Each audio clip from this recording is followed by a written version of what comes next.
China has fired a nuclear-capable missile into the South Pacific Ocean within spitting distance from Australia. A fresh display of China's expanding military power has sent ripples across the Indo-Pacific. Tests firing an intercontinental ballistic missile into the Pacific Ocean. China fires a nuclear-capable missile in a highly visible test. Nuclear missile threat from China. China has launched a nuclear-capable long-range missile in the Pacific Ocean. This is a demonstration of China being able to deploy a nuclear weapon at a much greater range, and all of that is hugely destabilising, and we are deeply concerned about it. Chinese state media announced the test of the intercontinental ballistic missile and said that it precisely hit the designated target waters in the Pacific Ocean. They said it was a routine arrangement as part of China's annual military training, although it was the first test of this type for more than 4 decades. The launch also came just hours after Australia signed a new defence pact with Fiji,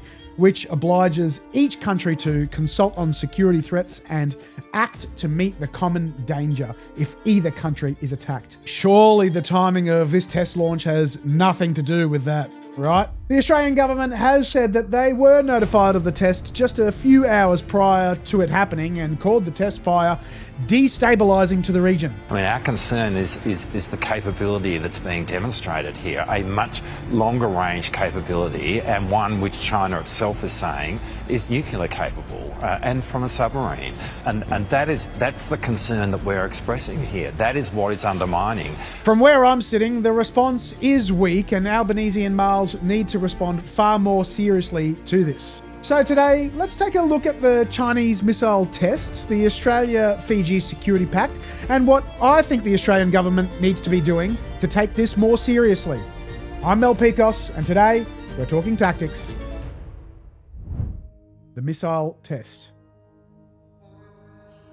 At 12:01 p.m. on Monday, 6 July 2026, the People's Liberation Army Navy launched a nuclear-capable intercontinental ballistic missile carrying a dummy warhead from a nuclear-powered submarine. The precise launch point has not been officially disclosed, but Taiwan's National Security Council Secretary General Josh Wu posted the approximate flight path to X. According to the estimates, it was launched from a sub in the South China Sea, flew over the Philippines, passed west of Guam, crossed thousands of kilometers of the Pacific Ocean, and splashed down somewhere to the southeast of Nauru. While China has conducted many missile tests within its own territory and surrounding waters, firing an ICBM across the Pacific is exceptionally rare. On China Daily, a state-owned media organisation, it was said it was part of a routine military training operation. Relevant countries were notified of the test and that it complied with international law and established international practices. Australian Foreign Minister Penny Wong agreed that we had been informed of the test a few hours' notice, but did say that it lacked the transparency and reassurances that the Pacific neighbours expected, and called it destabilising to the region. Other countries across the Indo-Pacific voiced similar concerns. Fiji warned that military rivalry should not become the defining feature of the Blue Pacific, while Palau's president, Surangul Whips, said, for a country that says it wants to promote peace, this doesn't seem like peaceful activity. New Zealand said it expected greater transparency from China regarding activities with such significant regional implications. Japan expressed grave concerns over the Chinese military's increased activity and prior to the test urged Beijing to reconsider actions that could heighten regional tensions. Although no laws were broken and the missile landed safely in international waters, this launch sends a clear strategic message. China's submarine-based nuclear deterrent has matured to the point where it can conduct long-range ballistic missile launches into the Pacific while also reminding countries throughout the region that they are increasingly caught in the middle of great power competition. The Ocean of Peace Alliance. The test firing came just hours after Australia and Fiji signed a historic new defence treaty. Known as the Ocean of Peace Alliance, the agreement significantly deepens the security relationship between the two countries and is being described as one of Australia's most important diplomatic achievements in the Pacific in decades. The treaty elevates Fiji to the status of one of Australia's formal defense partners, joining the United States, New Zealand, and Papua New Guinea. At its core, it's a mutual defense commitment. If either Australia or Fiji suffers an armed attack within the Pacific, both countries agree to consult with one another and act to meet the common danger, consistent with their own domestic laws and decision-making processes. While this is not identical to NATO's automatic collective defense clause, it is still a major step beyond previous cooperation agreements. The agreement also strengthens cooperation across a wide range of security issues, including military training, intelligence sharing, maritime surveillance, humanitarian assistance, disaster relief, and regional stability. It builds on years of growing defence cooperation between the Australian Defence Force and the Republic of Fiji military forces, while creating a more permanent legal framework for future collaboration. The treaty has also been designed so that in the future, other Pacific nations may be invited to join the Ocean of Peace Alliance, potentially creating a broader regional security network centered on the Pacific countries themselves. New Zealand has already welcomed the initiative, while leaders have suggested nations such as Papua New Guinea and Tonga could participate in the future. Australia has signed a number of mutual defence treaties or agreements with Pacific nations, many of which I've covered on this channel. The highest profile recent one is the Puk Puk Treaty with Papua New Guinea, which includes similar agreements to act together if either country is attacked. There are also agreements with Singapore, the Philippines, Indonesia,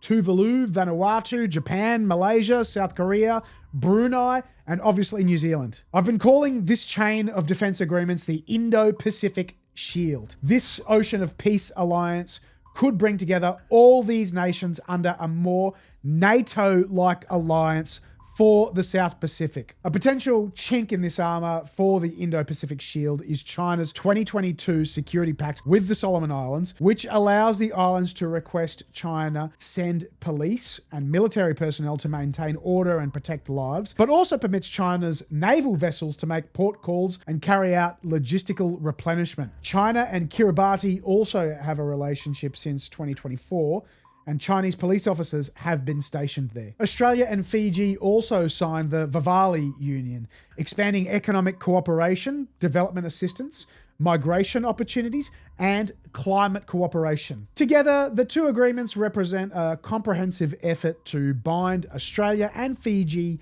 more closely together, while reinforcing regional stability at a time of growing strategic competition in the Indo-Pacific. So with the Chinese Navy launching an ICBM into the Pacific Ocean, landing just a stone's throw from where Anthony Albanese signed a new defense treaty just hours earlier, it's hard to see that it was anything other than a display of power and an attempt at intimidation.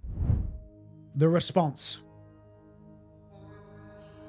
So, what should Australia do in response? In my view, the Albanese government needs to treat this as a much more significant strategic event than it has so far. If China is now launching nuclear-capable ballistic missiles from submarines into the Pacific, even with a dummy warhead, Australia cannot simply issue a brief statement of concern and move on. This wasn't just another military exercise. It was a demonstration of capability, signaling that China can project nuclear force across the Pacific and into Australia's broader strategic neighbourhood. The first priority should be increasing the Australian Defence Force's visible presence into the Coral Sea and South Pacific. That means more Royal Australian Navy patrols, more Royal Australian Air Force surveillance flights, and a stronger day-to-day presence to reassure Pacific partners and maintain awareness of what is happening in our region. Second, Australia should coordinate a united diplomatic and military response with the United States, Japan, New Zealand, and our Pacific partners. A collective response sends a much more stronger message that Australia isn't acting alone. Beijing needs to understand that concerns about this missile test are shared across the Indo-Pacific, not just coming from Canberra. Third, the government should accelerate the acquisition of capabilities that have already been identified as national priorities.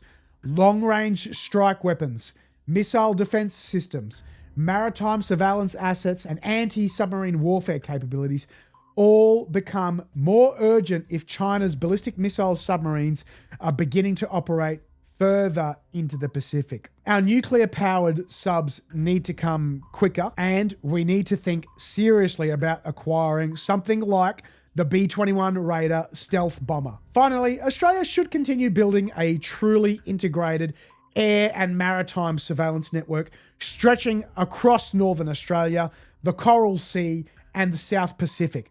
That means expanding the use of drones, satellites, undersea sensors, sonar arrays, P-8A Poseidon maritime patrol aircraft, and intelligence sharing with allies, creating a persistent picture of activity above and below the water. The uncomfortable reality is that this launch appears intended to send a message. China wants regional countries, including Australia, to understand that its submarine force can reach far beyond the first island chain and potentially threaten targets across the Pacific. This test launch shows that China can launch a missile from a sub here in the South China Sea and hit a target at this distance. But subs can basically operate from anywhere. What if a Chinese sub launches a missile from here, or here, or here? Australia must ensure it has the ability to detect, track, and if necessary, deter those submarines long before any future crisis emerges. But